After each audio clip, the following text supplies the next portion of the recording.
भगवान श्रीकृष्णको जन्म।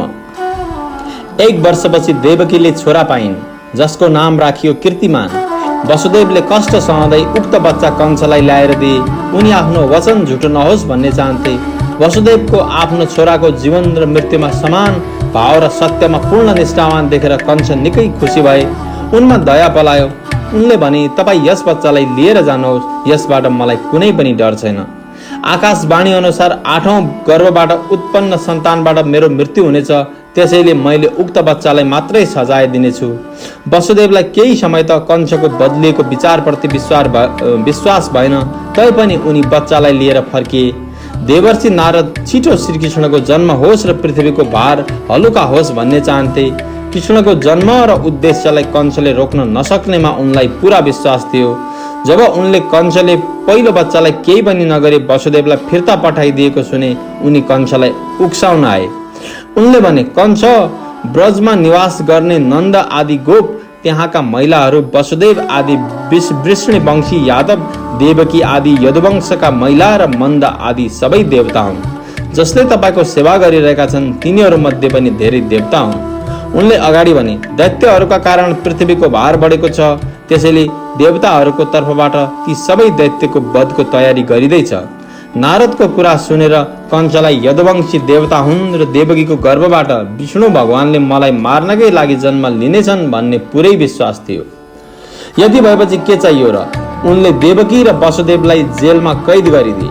उनीहरूले जति बच्चा जन्माउँदै गए, सबैलाई एक एक गरेर मार्दै गए। हुन त आकाशवाणीबाट देवकीको 8औं सन्तान उनका लागि खतरा हुने बताइएको थियो, तर उनलाई हरेक बच्चा विष्णु हुन् कि भन्ने डर थियो। उनले आफू शक्तिशाली बन्नका लागि आफ्ना बुवा उग्रसेनलाई पनि कैद गरिदिए, जो यदुवंश, भोजवंश र अन्धक वंशका प्रमुख राजा थिए। उग्रसेनलाई कैद गरेकोमा केहीले उनको विरोध गरे, ती सबैलाई उनले मारिदिए। यस्तो अवस्था आउन सक्ने अनुमान लगाएर उनले पहिल्यै तयारी गरिराखेका थिए। ससुरा जरासन्ध कहाँ सूचना पठाएर सेना बोलाएका थिए। आफ्नो पक्षकाहरूले कोही उनको विरुद्धमा भएको सूचना दिनासाथ सही गलत केही नछुट्याई हत्या गर्न थाले। उनीबाट थुप्रै यदु, भोज र अन्धक वंशका मानिस सताइए। कंसले वसुदेवका बुवा सुरसेनको राज्य पनि आफ्नो कब्जामा लिए। आफूलाई सबै ठाउँको राजा भएको घोषणा गरे।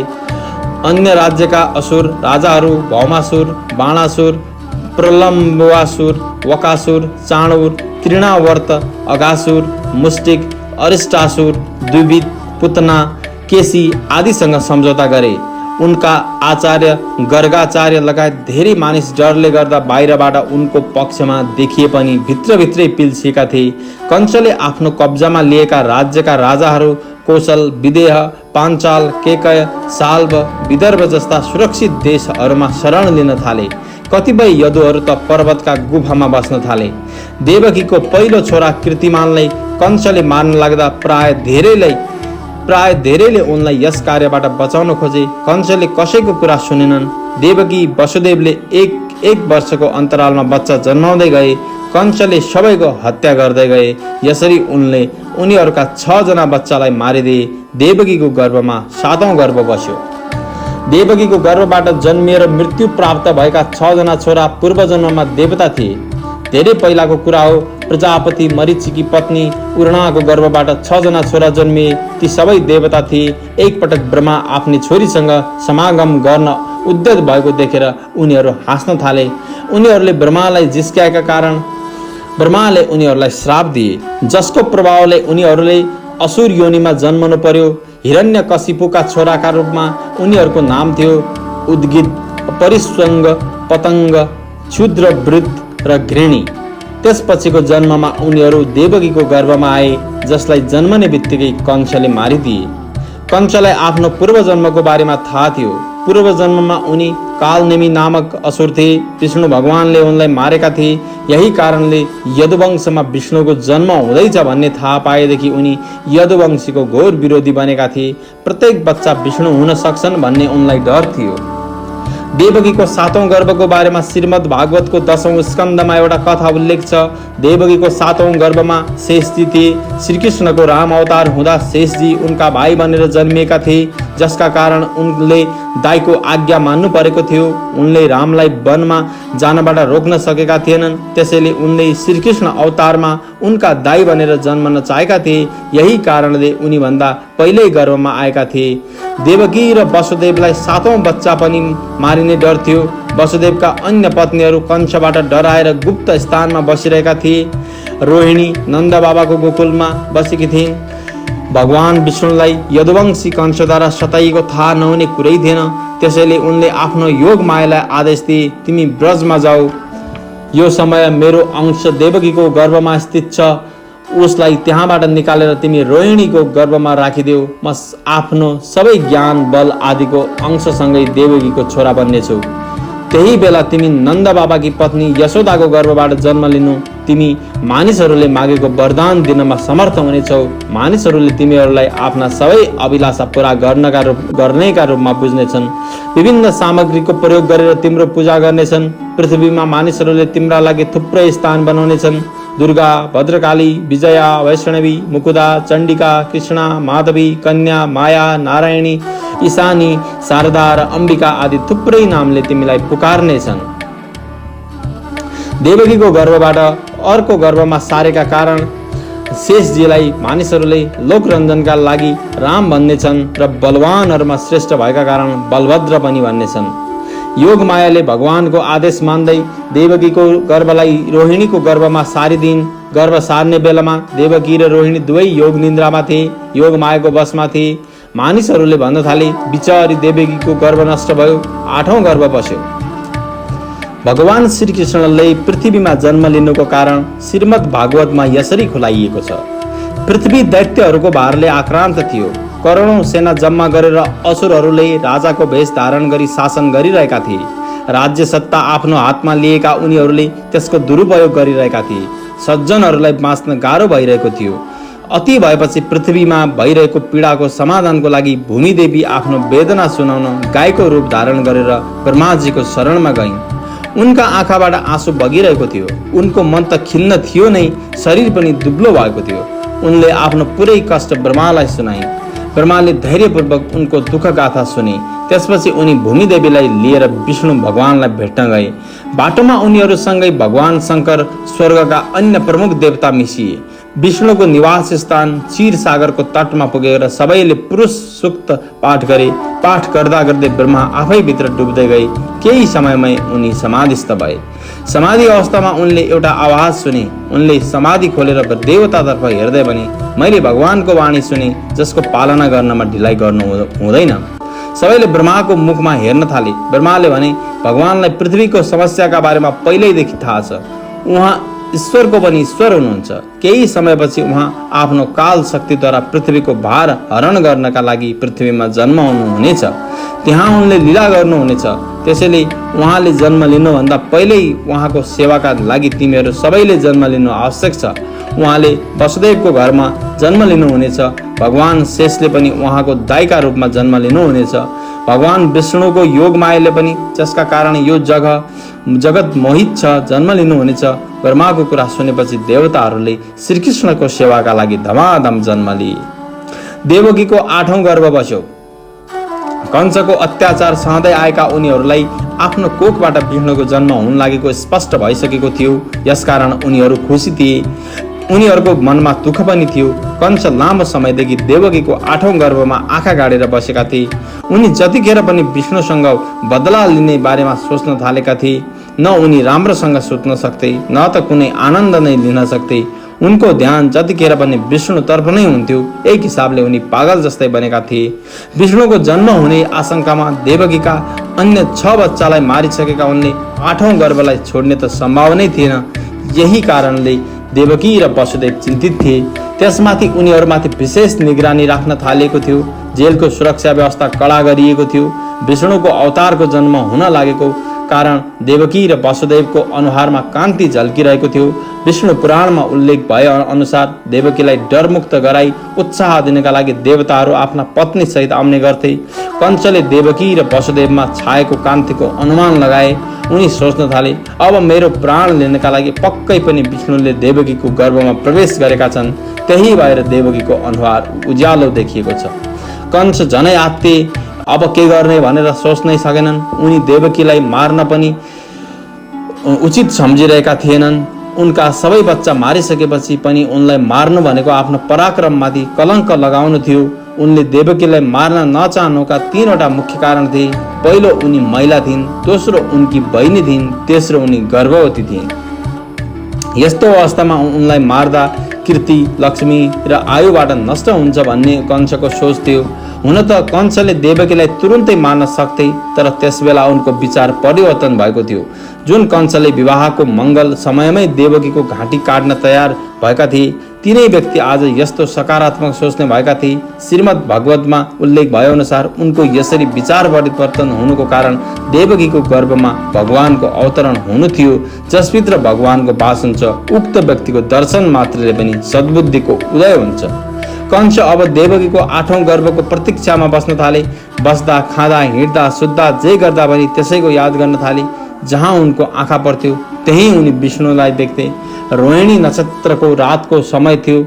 आकाशमा ताराहरू जगमगाइरहेका थिए। शीतल पवन बहिरहेको थियो। चारैतिर घना अन्धकार छाइरहेको थियो। प्राय सबै निदाइसकेका थिए। आधा रातको समयमा देवकीको गर्भबाट श्रीकृष्णको जन्म भयो। देवकी र वासुदेव निकै खुसी भए। वासुदेवले श्रीकृष्णको लक्षण देखेर आफ्नो छोराको रूपमा भगवानले जन्म लिएको थाहा पाए। उनको रोम रोम परमानन्दमा मग्न भयो। खुसी हुँदै उनले तुरुन्तै ब्राह्मणहरूका लागि 10,000 गाई दान दिने संकल्प गरे। छोरालाई देख्ने बित्तिकै वसुदेवको सबै डर भाग्यो। उनले हात जोडेर छोराको स्तुति गरे। देवकीले पनि आफ्नो छोरामा भगवानका सबै लक्षण देखिन्। पहिला त उनी कंसलाई सम्झेर डराइन्। पछि उनले पनि खुसी हुँदै श्रीकृष्णको स्तुति गर्न थालिन्। हामी दुष्ट कंसदेखि निकै भयभीत छौँ। हाम्रो रक्षा गर्नुहोस्। उसलाई थाहा भयो भने अनिष्ट गर्न खोज्नेछ। श्रीकृष्णलाई वासुदेव र देवकीले भगवानका रूपमा देखे। उनीहरूलाई आफ्ना पूर्व जन्महरूको याद भयो। त्यही समयमा ब्रजमा यशोदाको कोखबाट योगमायाको जन्म भयो। वसुदेवले श्रीकृष्णलाई जेलबाट बाहिर निकाल्ने इच्छा व्यक्त गरे। योगमायाको प्रभावले सबै द्वारपाल निधाए। योगमायाले सबैको इन्द्रियको क्षमतालाई हरण गरिन्। त्यसैले सबै अचेत भए। वसुदेव श्रीकृष्णलाई बोकेर तुरुन्तै बाहिर निस्कन खोजे। उनी ढोकाको छेउमा पुगेपछि सबै ढोकाहरू आफै खुल्न थाले। यदि श्रीकृष्णलाई प्रभुत्व स्वीकार गर्ने हो भने श्रीकृष्ण जन्मिएपछि ढोकाहरू आफै खुलेको, द्वारपालहरू गहिरो निन्द्रामा परेको जस्ता कुराहरूमा विवादका लागि कुनै ठाउँ रहँदैन। यदि उनको चमत्कारलाई ठाडै राख्ने हो भने पनि यस प्रश्नको उत्तर प्राप्त हुन सक्छ। कंसको शासनलाई यादवले स्वीकार गरेका थिएनन्। वासुदेव देवकीको 8औं छोराले कंसको नाश गर्नेछ भन्ने भविष्यवाणी सबैलाई थाहा थियो। कंसको सतै समर्थन गरे पनि वासुदेवलाई भित्रभित्रै सहयोग गर्नका लागि प्रशस्तै मानिस थिए। उनीमाथि अन्याय भएको सबैले देखेकै थिए। यो काम गर्न त्यहाँका सुरक्षाकर्मी पनि तयार भए होलान्। विद्वानहरू तर्क गर्छन्, अहिलेको समयमा त यदि कैदीहरू भाग्न सक्छन् भने त्यसबेला केही समयका लागि वासुदेव कैदबाट मुक्त हुनु सामान्य कुरा हो। अहिलेको नाप अनुसार मथुराबाट जहाँ वसुदेव र देवकीलाई कैद गरिएको थियो, गोकुल 5 किलोमिटरको दूरीमा पर्छ। सडक घुमाउरो खालको हुँदा त त्यति छोटो बाटो छ भने सिधै जाँदा अझै छोटो पर्न जान्छ। त्यसैले रातभरिमा त्यहाँ पुगेर फर्कनु असम्भव छैन।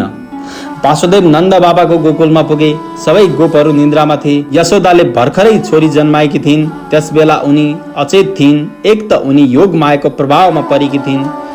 अर्को बच्चा जन्माउने बेलामा उनले निकै परिश्रम गर्नु परेको थियो। त्यसैले आफ्नो कोखबाट छोरा जन्मियो या छोरी थाहा पाएकी थिएनन्। वासुदेवले उक्त कन्यालाई उठाए र उनको ठाउँमा श्रीकृष्णलाई सुताइदिए।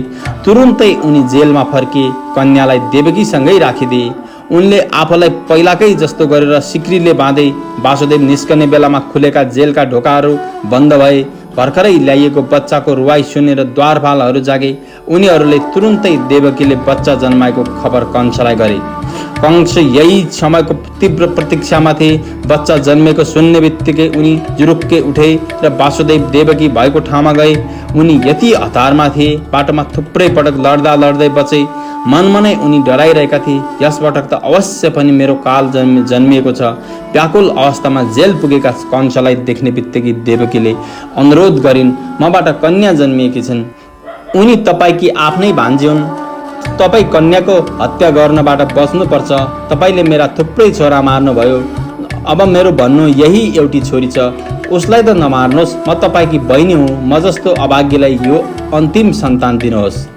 देवकी कन्यालाई काखमा लुकाउँदै रुन थालिन्। कंसको हृदय पग्लिन मृत्युको डर थियो उनलाई। उनले देवकीको हात झट्काल्दै कन्यालाई आफ्नो हातमा लिए। तुरुन्तै उनले कन्यालाई भुइँमा जोडसँग बजारे।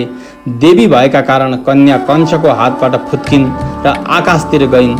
आफ्नो असली रूप धारण गर्दै उनले भनिन्, मूर्ख, मलाई मारेर तैँले के पाउँछस्? तेरो पूर्वजन्मको शत्रु तँलाई मार्नका लागि अर्कै ठाउँमा जन्मिसकेको छ। अब त व्यर्थैमा निर्दोष बच्चाहरूको हत्या गर्ने काम बन्द गर। योगमाया तुरुन्तै अन्तर्घात भइन्। उनी पृथ्वीको अनेक स्थानमा विभिन्न नामले प्रसिद्ध भइन्। कंस अचम्मित भए। उनी तुरुन्तै होसमा आए। उनले वासुदेव र देवकीलाई जेलबाट छोड्न आदेश दिए। माफी माग्दै भने, म निकै पापी छु। राक्षसले आफ्नै बच्चालाई मारे झैँ मैले तिमीहरूका थुप्रै छोरालाई मारिदिए। कंसको सङ्गत अत्यन्तै खराब व्यक्तिहरूसँग थियो। त्यस्ता मित्रसँग नभएको बेलामा उनी आफ्नो कर्मप्रति कहिलेकाहीँ पश्चाताप पनि गर्थे। उनले भने, म निकै दुष्ट छु। मैले आफ्नै मानिसलाई त्यागिदिए। थाहा छैन यस कर्मको फलस्वरूप मैले कस्तो खालको नर्कमा जानुपर्ने हो। वास्तवमा म जीवित भए पनि मुर्दा समान छु। म त मेरो शत्रुलाई मार्न चाहन्थे। विधाताले पनि झुटो बोल्दा रहेछन्। तिनैको झुटो कुरामा लागेर मैले आफ्नै बहिनीका बच्चालाई मारे। ओहो, म कति पापी छु। उनले देवकी र वसुदेवलाई सान्त्वना दिए, तिमीहरू दुवै महात्मा हो। आफ्ना मरेका बच्चाको लागि शोक नगर। उनीहरूले आफ्नै कर्मको फल भोगेका हुन्। सबै प्राणी प्रारब्धको अधीनमा हुन्छन्। त्यसैले उनीहरू सधैँ साथमा रहन सक्दैनन्। जसरी माटोले बनेका पदार्थ बन्छन् र बिग्रन्छन् तर माटोमा कुनै फरक पनि आउँदैन, त्यस्तै गरेर शरीर बन्छ र बिग्रन्छ, आत्मामाथि त्यसको कुनै प्रभाव पर्दैन। देवकी, मैले तिम्रा छोराहरूलाई मारेको छु। तिमी तिनीहरूका लागि शोक नगर। आखिरमा सबै प्राणीले कर्मको फल भोग्नै पर्छ। मलाई माफ गर। कंसले देवकी र वासुदेवको खुट्टा समाते। उनका आँखाबाट आँसुका धारा बगे। उनीहरूलाई कैदमुक्त गरेर प्रेमपूर्वक व्यवहार गर्न थाले। कंसको पश्चाताप देखेर देवकीको कोमल मनले उनलाई माफ गरिदियो। उनले कंसले गरेका सबै अपराध भुलिन्। वासुदेवले हाँस्दै भने, माननीय कंस, तपाईँले भनेको कुरा ठिक हो। जीवले अज्ञानका कारण गल्ती गर्छ। देवकी र वासुदेवलाई खुसी बनाएपछि कंस दरबार फर्किए। उनले आफ्ना मन्त्रीहरूलाई बोलाएर योगमायाको आकाशवाणी सुनाए। कंसका मन्त्रीहरू दैत्य स्वभावका थिए। देवताको स्वभाव भएका प्रति उनीहरू शत्रुताको भाव राख्थे। उनीहरूले प्रतिक्रिया दिए, भोजराज, यदि तपाईँको शत्रुले अर्कै ठाउँमा जन्म लिएको छ भने हामी आजै सहर र गाउँका हालसालै जन्मिएका सबै बच्चालाई मार्नेछौँ।